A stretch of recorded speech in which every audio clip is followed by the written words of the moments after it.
clarity around the design of your system and what specifically are the inputs and outputs and how you're leveraging, where you're leveraging foundation models, where you're building retrieval systems around them, where you're building other kinds of orchestration and adaptation systems.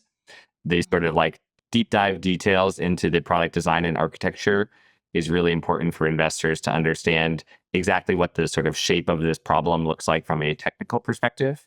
And I think becomes really important to distinguish sort of a novel approach or a differentiated approach versus one that is maybe easier to replicate. Second, I think it's really important to, when many of these platforms create value from automation, it's really important to very deeply understand the workflow and the use case.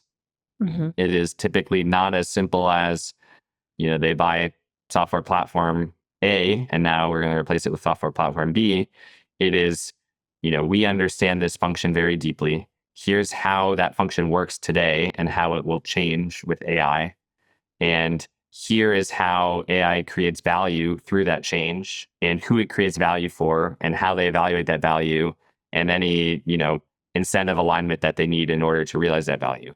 And I think, just understanding how, many of these buyer organizations and core functions will look really different in a world where AI is deployed broadly means that you need to dive much more deeply into sort of like how those organizations and people work and how to affect change in a way that's valuable.